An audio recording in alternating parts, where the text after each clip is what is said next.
Қазақ тілі 3-ші сынып 2-ші бөлім 71-ші сабақ. Бүгін қазақ тілі сабағында балалар бөлімнің атауы хат жазуды үйренемін. Ал сабақтың тақырыбы негізгі және туынды зат есім туралы өтеміз. 21-ші тапсырма ананың асыл арманы деген мәтінді жақсылап түсініп оқыңдар. Осы мәтін бойынша берілген тапсырмалар мәтін мазмұны бойынша сұрақ қойып жауап бер. Әйел не себепті бар ақшасына әлгі суретті алды? Себебі сурет қатты ұнады. Балаларына да қатты ұнады. Өздерінің де сондай әдемі үйде тұрғысы келді. Келесі сұрақ мәтін бойынша пікір білдіруге бағытталған сұрақтарды жалғастырып көр. Бірінші сұрақ: әйел барлық ақшасына әдемі суретті сатып алу себебі не деп ойлайсыңдар?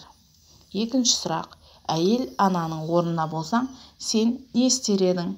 Үшінші сұрақ: кіші ұлы анасына қандай ұсыныс білдірді? Төртінші сұрақ: үш ұлы неге қатты таңданды? Келесі тапсырма: сөздерді салыстырып оқы, олардың әрқайсысына сұрақ қой. Өнер не?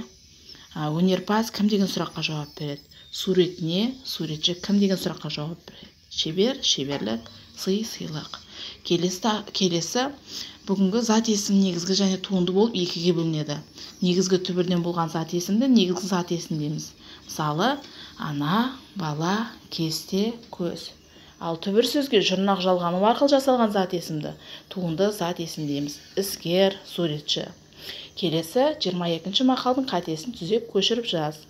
Өлеңшінің қол алтын, өнерлінің сөз алтын.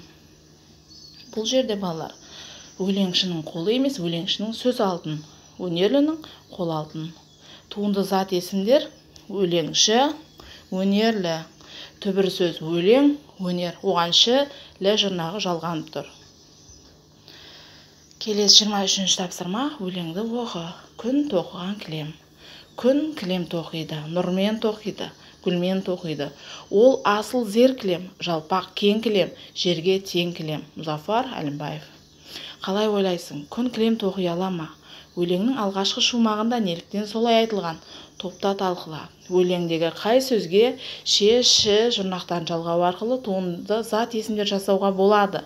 Бұл жерде кілем деген сөзге ше жұрнағын қосып жалғауға кілемше деп айтуға болады. Кілемше дегеніміз кілемнің ең кішкентай түрін айтамыз.